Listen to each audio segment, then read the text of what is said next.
Hello, friends. I'm Brian, Gizmo Board Games, and I have a guest with me today, Alli from the family Meeple. It's good to have you here, Alli. I thought about this list, and I figured you'd be a great person to collab with on this, and it's nice to have somebody to talk to that isn't me talking to myself. Alli mostly has done unboxing videos, but I guess you've got a video coming. I don't know if it's going to come before or after this one. I'm not sure what your plans are for releasing your video, but we'll see. Yeah, Try to get a real video out. yeah, it'll be depending on whenever I can get it edited. Do you want to tell us a little bit about yourself, or do you want to just get into the action here? I'm sure I can introduce myself really kind of quickly. So I'm Allie for people who don't know me, and I primarily post on Instagram and Facebook about board games with my family and friends, and then I do quite a bit of solo board gaming. I have recently created a YouTube channel, which, like Brian mentioned, right now has been featuring quick 3-minute unboxing videos of a majority of the games in our collection up to this point. So those come out several times a week. All right, yeah, I mean, I've seen some of those. I'm not a big unboxing person, but I've seen some of your videos, and they look pretty good and well made. I'm a little jealous. Yeah, a little about this list though. Allie plays a lot of solo games. I know she does like a 5 by 10 challenge, I believe it is, or maybe 5 by 5. I don't remember. Mhm. Where you just play solo games. So I know you've got a lot of solo experience, and like I mentioned to you before, I thought of this list while I was trying out a solo Great Western Trail I got from the library, and wasn't sure if I'd get to play with other people. So I went searching for a solo version, found one, played it, and thought it was okay. And that got me thinking about the solo video or the solo games I like to play. And I didn't want to focus on the solo only games. I do have some of those. I'm sure you've got plenty of them, but I wanted to look at games that weren't made to be soloed that I enjoy playing by myself because it gives me whatever feeling of that group interaction. And then I invited Allie, knowing she plays a lot of solo games, to come along, and she accepted the challenge. Glad to be here. Yeah. So I guess we'll get started. I think we both have an honorable mention, so we'll go ahead and get that, and then I'll let Allie start the list off with the countdowns each way, and I'll follow up, letting the guests go first. So if you want to talk about Okay, your honorable perfect. mention. Yeah, so I have two honorable mentions. The first one is actually my most played solo game that is not designed to intentionally be solo, which is Wingspan. And I've played Wingspan solo around 40 or so times. And most of those are with the physical board game. Some of them are with the new app that just came out for Android because it includes the out of the box solo version mode where you play against the automa. I really like that one. It just kind of barely eked out at number 11 on my list. And then my other honorable mention that I had was Rococo Deluxe Edition. And that's an honorable mention because I've only played it once so far. I think it probably will rise up, but I've only played it the one time, so it didn't quite make the list today. Yeah, I've not played Rococo, but I've played the Wingspan and the app solo, and it also did not make my list. But I'm sure we'll both be seeing some Stonemaier Atomas showing up.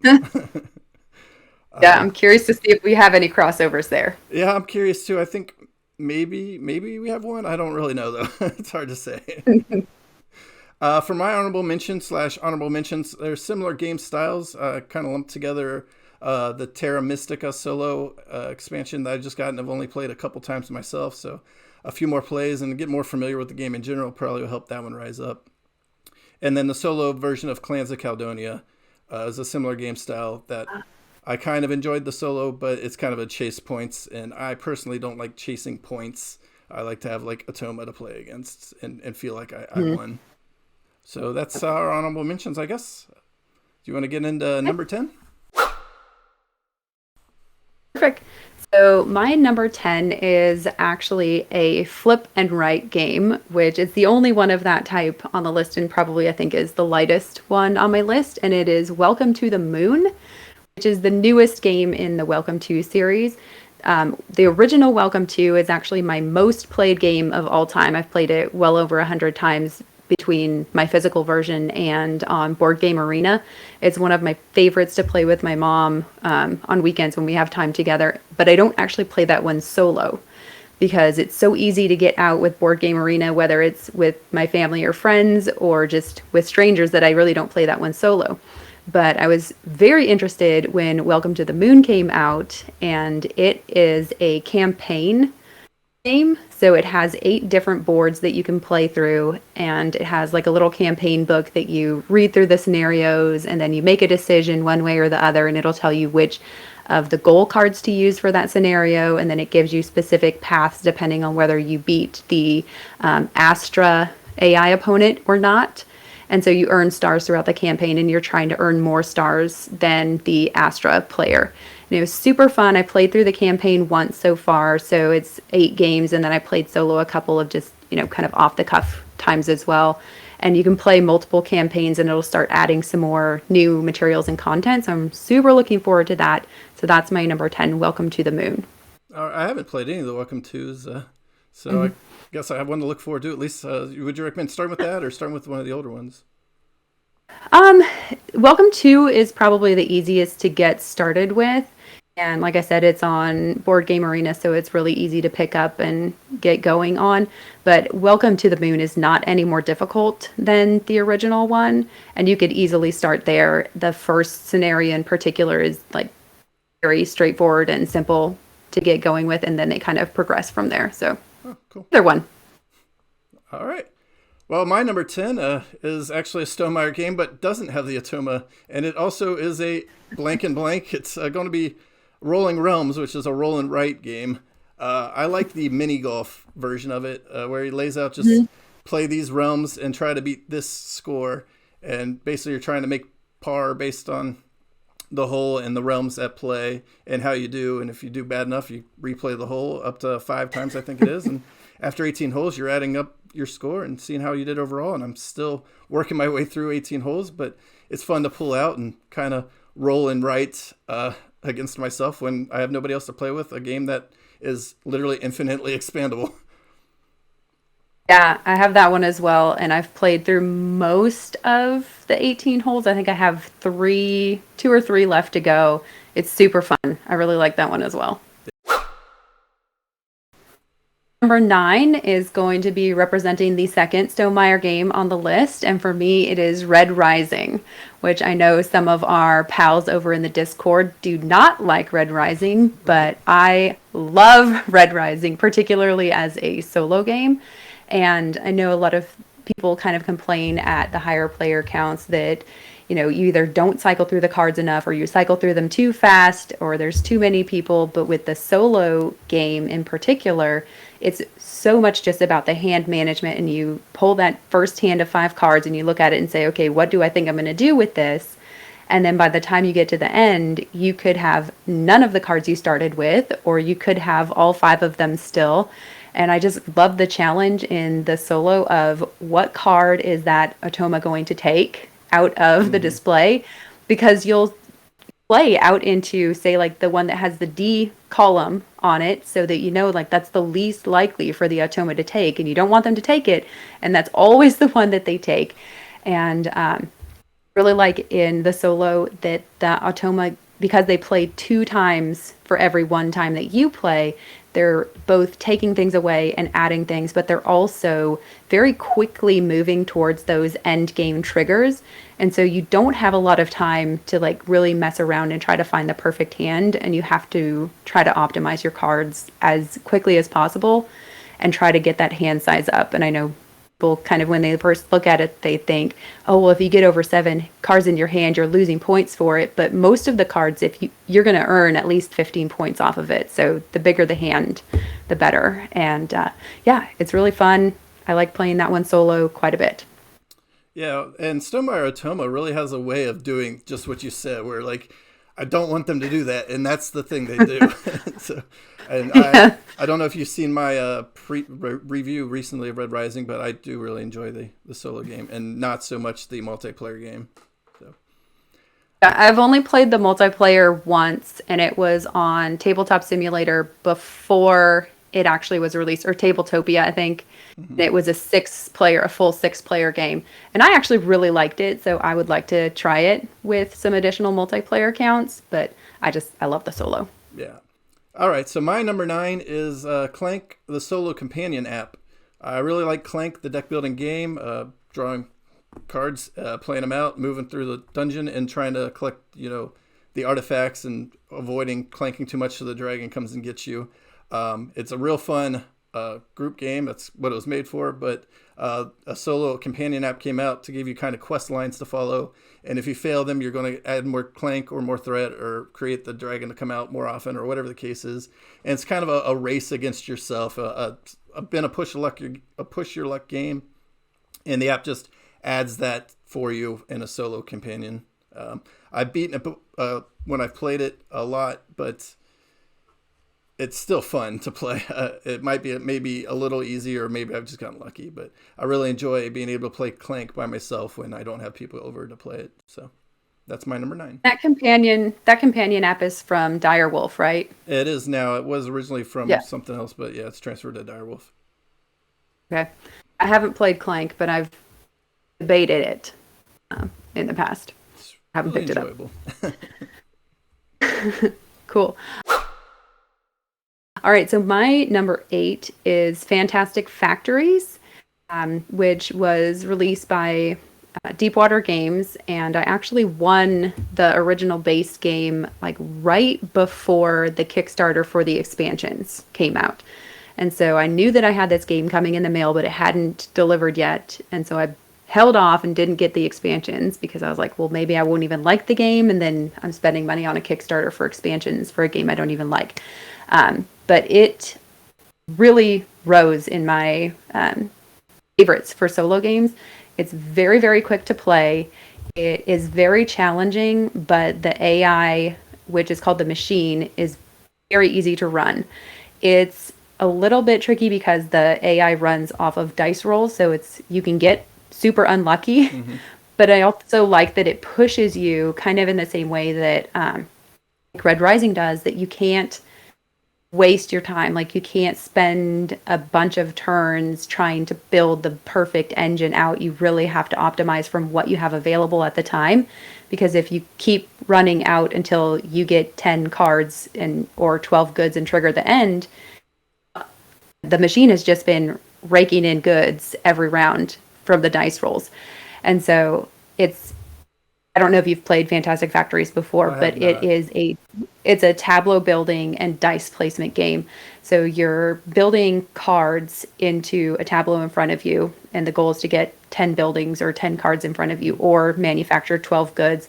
And so you'll roll dice on your turn, and then you place them into your machines to generate resources to build more cards, get more cards, and you're just kind of building this little engine out as you go. The expansions that they added, one of them adds in asymmetrical player powers, which is really cool. So you kind of have a little bit of variation in how you play. Then it also adds in vitamin as a resource that lets you manipulate your dice up and down, which I really liked because it helps you mitigate some of those dice rolls that didn't really work out. But it's super challenging in the solo, but it's really quick to play. You can play it again before you put it back up. So, Fantastic Factories. Yeah, sounds fun. I have to try to check that one out too. My number 8 is mainly a 2-player game, so this might be a little bit of a cheat because solo 2-player, not much difference. But it's A Wonderful Kingdom. It's an engine builder. It has a solo mode where you're basically just drafting against yourself with calamity cards being shuffled in unknowingly, as opposed to the 2-player game where you're kind of laying out each side and it's I choose, you pick situation. But I just enjoy like adding all the different variances you can, and I like engine builders and card drafting, and this is card drafting to build your engine to draft more cards and try to get points in the end. And I don't know, I just enjoy it solo and 2-player. It's really fun. It's A Wonderful Kingdom. I haven't played It's a Wonderful World, the game that originated, but I got this one kickstarted and really enjoyed it ever since I saw it. So I don't know. And how does the I split you choose work with the solo? So with the solo mode, you're going to shuffle in the calamities with a face down deck basically, and they're all going to be face down. So you're kind of at your whim when you draw from either side. They're going to go to the side that I think you didn't choose from. So, you'll lay out one card face up each way and choose a side and then place, face down cards. I don't. It's been a minute since I played it, but you can Yeah, use your it's spy okay. tokens instead of hiding the cards. You use them to spy at the face down cards in each round. Okay, that's cool. Yeah, and it All is a right. beat your own score type game though, so it's a little striking Yeah. against it. Okay, my number 7 is the first on my list that doesn't have a publisher solo mode included in it. And this is actually based on a fan made mode, and this is Coimbra. And Coimbra is a it's both a dice drafting and a card drafting game. And I really like the tough decisions in Coimbra on when do you draft high pip dice so that you can get the card from the card draft that you need.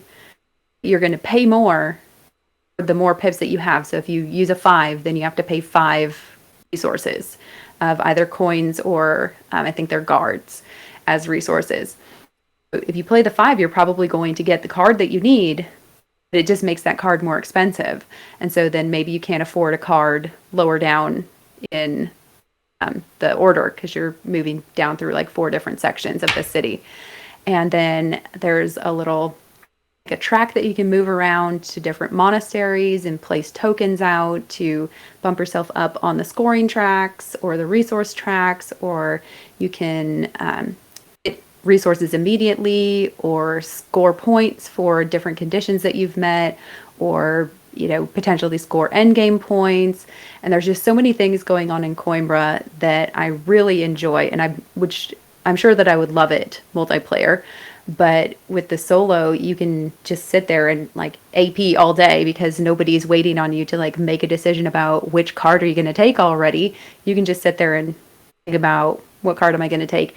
And the solo version that I downloaded from Board Game Geek is kind of like an Automa Factory card based method. And so you flip a card each time and it tells you whether the AI is going to prioritize the pip values of the dice it selects or the color of the dice it selects. And then the card also tells you which section of the city that the dice will go into. So there's a little bit random about like which dice are they going to pick? Are they going to end up in front of me in turn order? And then which card are they going to randomly take out of that section so they could take the card that you want, but you don't know. It's kind of that same thing in the Automa Factory that I enjoy, where you just don't know. Are they going to take the thing, or am I going to be able to get it? So that is my number 7, Coimbra. Yeah, that's a game I have been wanting to check out myself too, and I think some of the real solo modes and stuff have come from just the fan created ones that they added to expansions. Mm-hmm. So I could see that potentially coming out in the future, maybe if they're tracking it. All right, my number 7 is it's the first crossover of the list. It's Red Rising.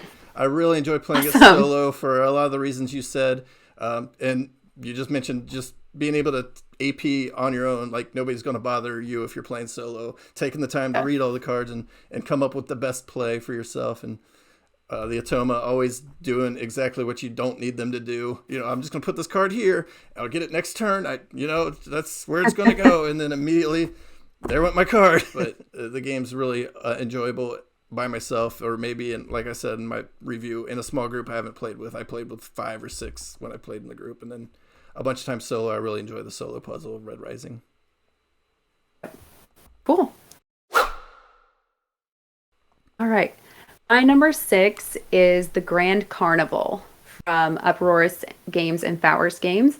And this is one that I had on one of my 10x5 solo challenges for the year. So I played this one quite a bit in the last 4 months.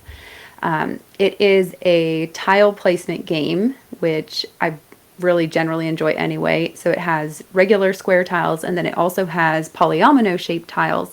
And what you're doing is you're building out a carnival grounds with the tiles. And so you first have to build these square foundation tiles that create the sections and the areas where your attractions, your rides and attractions will go.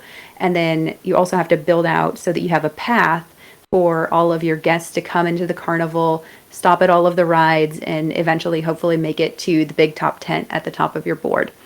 And so it's a really interesting little puzzle which I have played multiplayer as well, and it has gone over really well with everyone I've taught it to. It's pretty simple game, but you have like meeples numbered 1 through 5, and each round you can use each of them once. And the number that you use is the power of the action that you can take.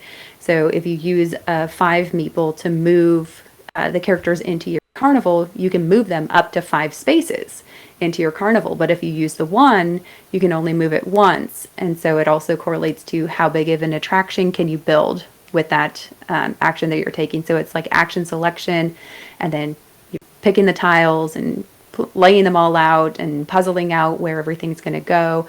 And in the solo version, it plays a little bit differently as far as scoring, and it gives you specific guidelines that you have to meet or achieve, or you're going to end up with basically negative points at the end. And so your goal in the solo is basically to get positive points, and anything up to like 8 or 12 in the solo is considered really good. So it's a beat your own score variant, but I just get a kick out of like placing all of the things out and planning, and it just looks great when it's done. Just making the carnival, getting points. Yeah. Sounds fun. Another one I haven't checked out, so you're giving me quite a list. There's so many. That's true.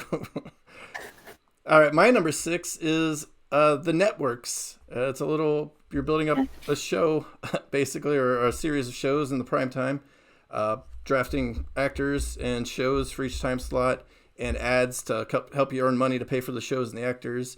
And you're playing 4 or 5 rounds, I think. And I played this in a group, and it's really fun. And the solo mode does a little bit different in that you're beating your own score, but also every time you flip cards, you're getting rid of cards to draft. And when you run out of things you can do, you're losing actions. And if you run out of actions before the game's over, you're just out of the game. Like, you don't get to play anymore. So a little bit of push your luck. Like, you really want that actor before the round ends, but if one more show card gets taken, like, you're going to take a hit, or I don't know. I just kind of enjoy it. I like the puns of everything. Every show's got its own pun. A lot of the actors are plays on tropes and things like that. So it's a fun, funny game that plays pretty well solo. And it is a beat your own score type game, but I still enjoy the gameplay of it. So I don't mind chasing a high score. Yeah, sometimes that's fine. All right. The next one is also a beat your own score. And this is the Bloody Inn. And I don't know if you've played this one before. This is number 5, if people are not keeping track. Number 5, Bloody Inn. And I just really love the theme on this one. It's super dark. It's super macabre. You are an innkeeper who is bringing guests into your inn and then deciding whether you're going to let them leave in the morning and pay you a measly like $1 for checking out, or if instead you're going to murder them while they're staying and potentially bury them underneath one of your annex buildings out in the yard. So the game features multi-use cards. And so the cards will come in as guests in your inn, and they're all different varieties. There's some that are like policemen or, law enforcement. And if they are in the inn in the solo version, and you have a body in your, like in the yard that you have not buried yet, you immediately lose. Like, you're done. You can't have any unburied bodies, dead bodies in your yard with the police there. So then you have to, in the solo game, decide, okay, am I going to kill the cop because he's in there, or there are more than 2 cops there? You don't really know when they're going to come out. So you use the cards to be the guests in the inn, and then when you murder them, you turn it over and it has like a coffin symbol, and it shows you how much money you get from them. And then you can also use them in your hand to take a bribe action where you can actually get more cards into your hand, so you can actually hire some of the policemen, and that's how you're going to actually murder other guests. Is you can murder them with a policeman because they have a gun, and then you get the policeman right back. So some of them, depending on what actions you're taking, if it's their specialty action, you get them back into your hand. Otherwise, you're spending cards from your hand to take these actions. And so you're flipping cards, you're building cards as annexes. When you use the cards to build it as a building, the buildings give you special abilities as well. So one of them will let you recruit 4 cards at once instead of 2. And so it's all these different things that you're trying to puzzle together and try to maximize how much money you have at the end. And one of the fun things about the Bloody Inn is that the score track that you're tracking your money as you earn it, you'll max out at like 50, I think. And so at some point you have to take one of your actions to just like launder money and turn it into checks. And so you can move yourself back down on the score track. Otherwise, you'll just lose any money that you get from that point on. And like I said, it's a beat your own score, but it's super fun. It's super fast. It plays in like maybe 10 minutes a round, and you can just play back to back. Well, yeah, I've not played that one, but it sounds like it's right up my alley. I kind of enjoy those Oh, it's super fun. games myself. So, yeah, it's dark. It's definitely dark. all right, my number 5 is the newest game on my list. Maybe the newest game on both our lists. I don't know, but it came out. I guess it came out a long time ago, or not a long time ago, but the one I got, the expansion collection, came out recently. It's Race for the Galaxy. The expansion collection, I think, was released just a month or two ago, so fairly new. I got it. The Gathering Storm plays solo. It's Race for the Galaxy the normal way, but the Automa is basically rolling 2 dice, and they're taking their one of 5 actions, just like in the normal Race for the Galaxy game. But on some of the dice faces, basically just says they take your action too, because that happens in the game. And so sometimes you can plan for hoping the good dice roll, and sometimes they do the same thing you do, and you got to take another round to try to get those other actions done. But the thing also about the Automa is it's variable. You can play different, depending on which starting planet they have. They've got different variable actions on the board that the dice do, and depending on whether you're the one who took the action and the Automa is reacting, they do different things than if the dice roll says they take that action. They do a little bit more of that action too, and I don't know. I really enjoy it. It's one of my favorite games already. Race for the Galaxy, card engine builder, plays half hour normally if you all know the game stuff. And the Automa just gives me someone to play against that's a tough opponent when I'm by myself. So I really enjoyed picking that up. Just recently, I've played it a handful of times already, and I really enjoy playing Race for the Galaxy by myself now. And is the solo mode new with the expansions that just came out? I think it came. Well, the expansion is just a collection of the first 3 expansions, I think. So okay, the collection's new, but I don't know how long the expansion that actually had the solo mode has been around. So I guess I feel new to you. Yeah, new to me, and the collection of expansions new, and that's where I misspoke. I guess the previous expansion probably been out for a few years, I think so. My number 4 is the heaviest complexity game in my collection. It is The Gallerist by Vital Lacerda. And I picked this one up earlier this year from actually someone in the All Aboard Gamer Discord with us. And he was selling it for a really good price. And I went, okay, I'll give it a try. And so it was another one that I put onto my 10x5 solo challenge for the past 4 months. And so I've been playing it quite a bit recently, and it's another one where I love that you can sit there and just AP all day, because it's so tight on the goals that the solo mode sets for you. You cannot afford to waste a single turn. You really have to plan it out, or you're not going to come close.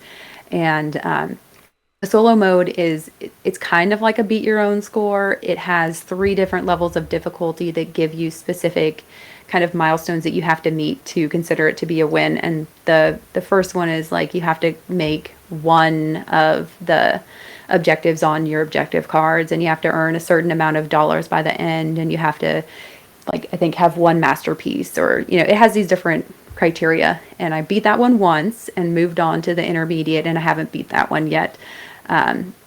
It's super tight. Like I said, you're doing exactly the same actions as the multiplayer game for the Gallerist, and then the solo player is just kind of moving around the board behind you, and every time that you kick him out of a space, he's going to take one of the tickets, which is the timer for the game.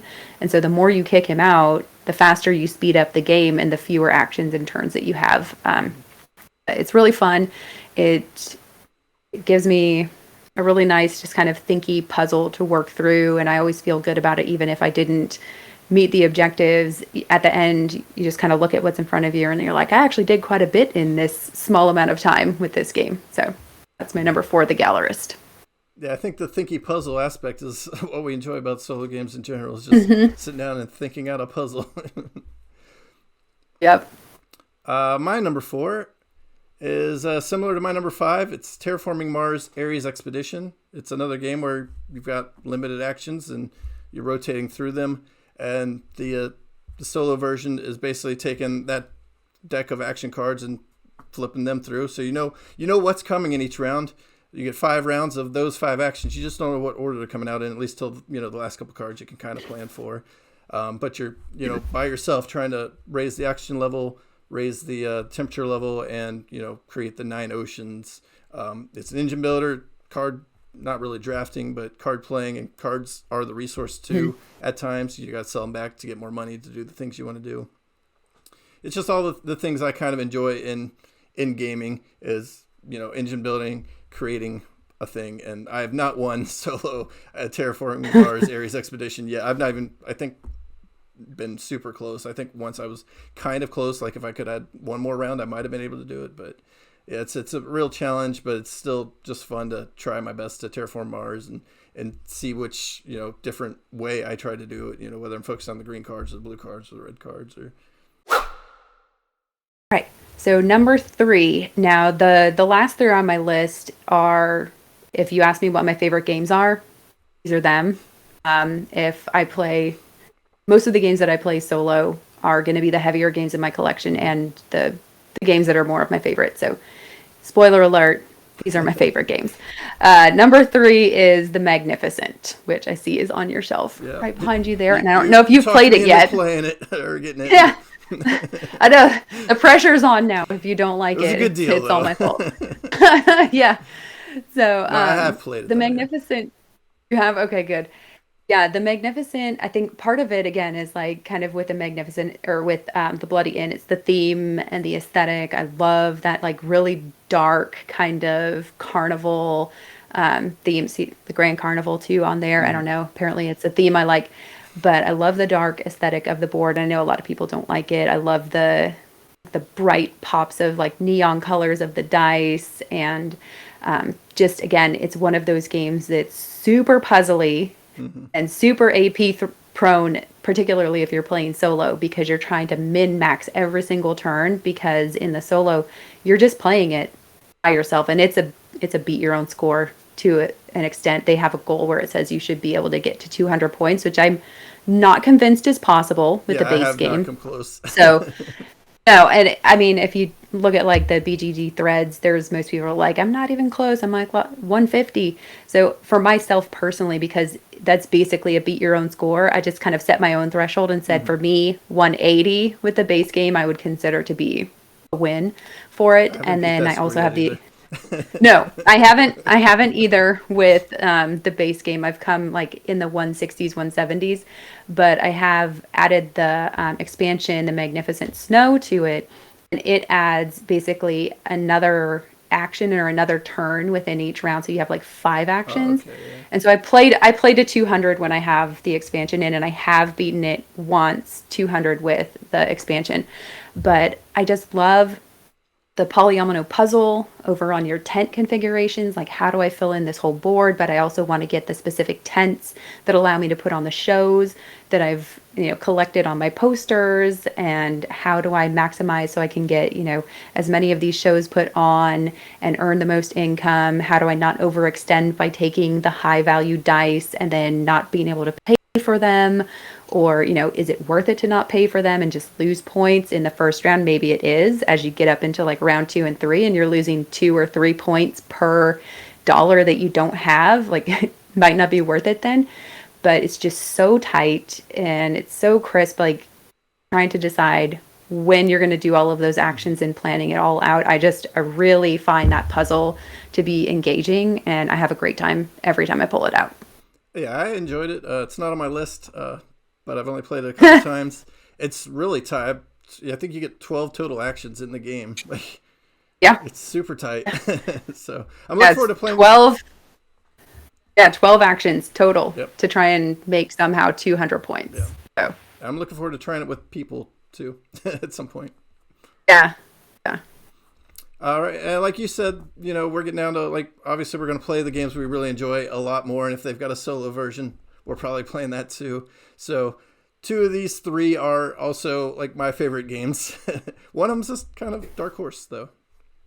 But number Okay. 3 is probably what I'd consider my favorite game. It's got, I guess, 2 solo modes, one that's in the box, and the one I'm picking here is a player or a BGG user created Arno version of Arc Nova. Okay. Yeah. So in the base game, you've got limited amount of turns, and that's it. You're just trying to score, cross the positive score mark before you run out of actions, and it's fun. It's enjoyable. But the user created Arno version, you're actually playing against another player, and you can introduce that player to any count. If you're playing a 2-player game, you could add this version as a 3rd player, and they're going to move around and take cards and take up spots on the board and everything just like another player. And it's just really enjoyable way to play my favorite game when I can't have people come over to play with me. I really like Arc Nova, and I really like this version of the BGG user created Arno version to take the place of or supplement the other solo version that's in the box. That's awesome. There's a lot of games out there that have a BGG fan-made solo variant that is better than I think what came in the box, particularly for ones that are beat your own score out of the box. Right. And Arc Nova, man, it's like the hot game. People really love that one. I'll have to try it. It's a good game. I haven't played it yet. My number 2 is another Stonemaier game, and it's my favorite of the Stonemaier games that I've played, and it is Euphoria, Build a Better Dystopia. And it's another one where I would say, I always say this, that I'm not really like a thematic gamer, that I don't really care about the theme and how it's integrated into the game itself. But I do like games with themes that entice me, and Euphoria is one of those. Like, it's this dystopian future, and it's kind of like when you were talking earlier about the networks, that it has like fun puns in it. So as you turn over these marketplaces in Euphoria and you construct them, you don't know what you're building until you turn it over, and then it's something just like crazy Orwellian sort of title for these buildings, and I can't think of any right now, but they're just so funny when you flip them over and you're like, what? That's messed up. And the solo is done by the Automa Factory, which is classic for Stonemaier games. They do pretty much all of theirs that I know of. And in Euphoria, you're racing kind of in like Scythe to get all of your influence, your stars out onto the board first. So you have 10 stars, and whoever gets their 10th star out first wins. It's just a race. Get all your influence out. I know Scythe is a little bit different than that at the end, how it scores, but Euphoria is just a race. And the Automa is actually 2 separate Automa players. So it more simulates a 3-player game than a 2-player game. And it's another one you can use with like a 2 or a 3-player, and then it feels more like a 4 and 5-player game. But it's like nail biting when you get to the end, because the Automa Factory made the AI deck so that it progressively changes like what they're going to do as you get deeper and deeper into the game. So when they start out, they're going and they're collecting resources, and they're moving up the tracks to earn stars with their factions. And then as you get deeper in, they're constructing the markets more, and they're going and putting out stars where they, didn't have a market constructed before. And so it ramps up really quickly towards the end, and it's always a nail biter of like, am I gonna get there, and you're usually 1 or 2 stars, or maybe you pull it out in the end. But it's fantastic. They also have there's a site on GitHub where someone has actually put all of the AI cards into his website, and so you can run the AI off of this app, like on your phone, off of a site. And he also did Wingspan. So if you ever want to do Wingspan and Viticulture, he did both of those too. So you can run it off of your phone. You don't have to shuffle the cards. You don't have to create the deck. It just tells you where to put things out. So that's one of my favorites. I really like the racing aspect in Euphoria. Oh, yeah. I've not played Euphoria, and it's on my to-get list. But I think you need the expansion to get the solo mode, right? You do. Yeah, and you do need the last time I expansion. looked, so. All right, my number 2 is also a Stonemaier game, and it sounds similar to what you were explaining about Euphoria, where your Atoma kind of feels like you're playing against two people because this is Libertalia wins a Gale Crest, and Oh, so nice. in Libertalia you've already playing with the same hand of cards, at least to start with. They can vary as the game progresses, but so you know what your opponent has, but then there's the deck of surprise that is going to take up that third slot on the track, and all they're going to do is get in the way of you getting, the treasures off the island or whatever it is that just messes with you, as we said earlier, at just the right moment when you think you're going to do this thing. Yeah.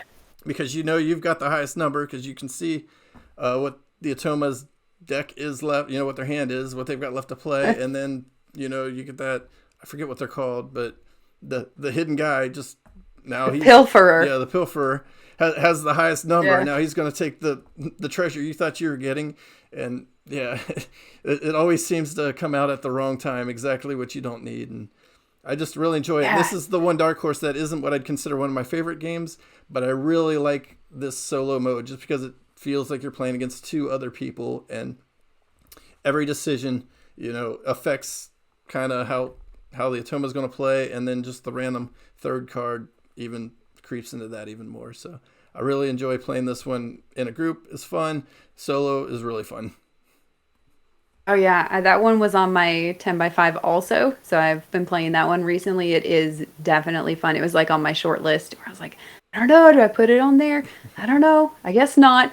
But yeah, you're right. The pilferer just always gets in the way. Every time. And Yeah. good choice. Okay, we're at our number one. Number For anyone anyone in the Discord with us will already know what my number one is because I told you it's my top 3 favorite games. So number one is Glenmore 2 Chronicles, which is another Automa Factory solo mode, which I just really like all of the solo modes that I've tried with them.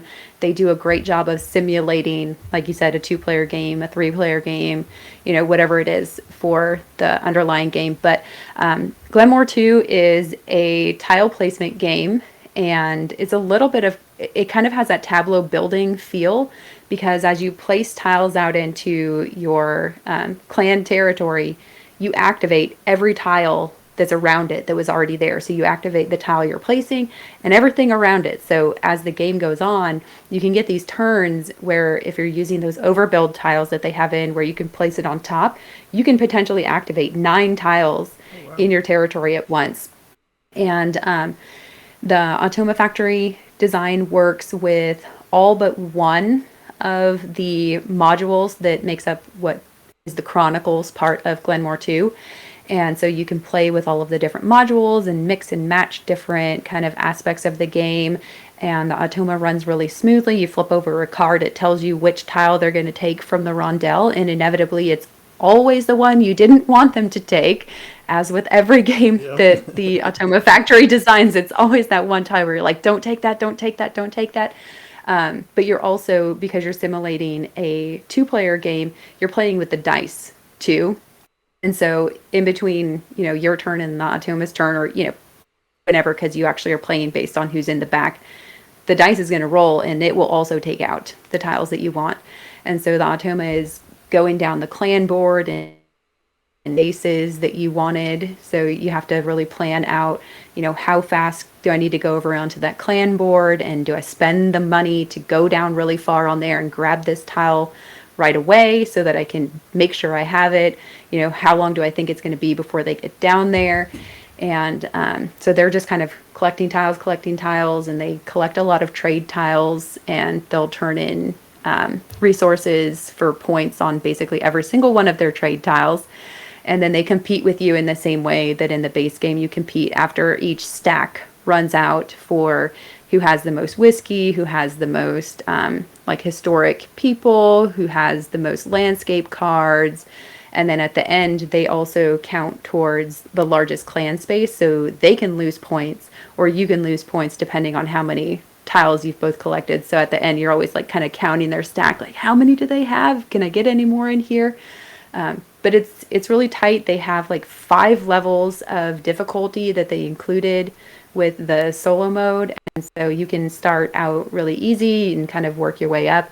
I tend to just play on regular. It seems like a good even keel position where sometimes I win and sometimes I don't. And so you kind of always have that pressure. Right. But that's that's my favorite game. I love it. It's comfort food. I don't have to read the rules. I just pull it out and play it. It's fantastic. So Glenmore 2 Chronicles. All right, yeah. So your number 3 and number 1 didn't surprise me. I expected them to be on the list for sure.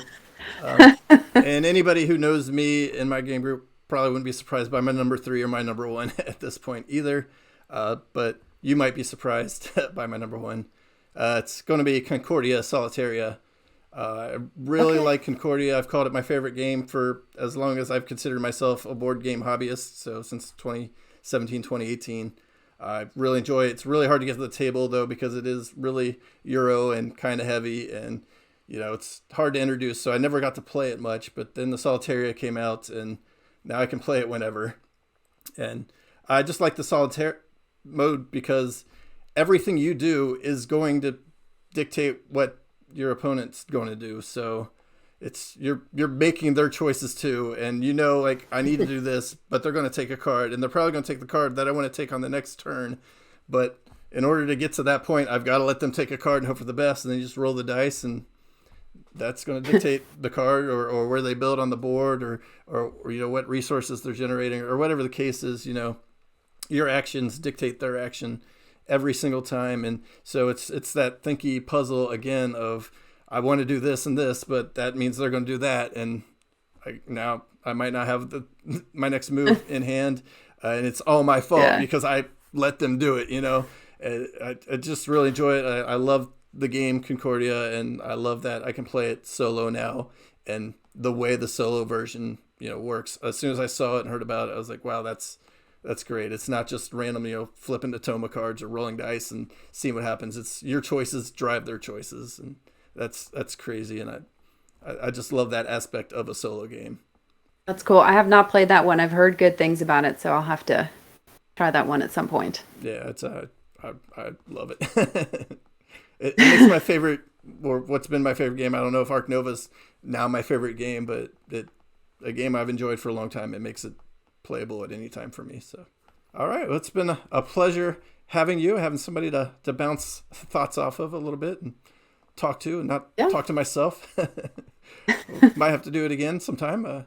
So if you like this video, give me a thumbs up. Check out Alli at the Family Meeple. I'll try to link her below. Go check her out, and we'll see some not unboxing videos from you here in the future, hopefully. Yes, you will. Welcome to YouTube. Thank you. Thanks for following along, and we'll catch you next time.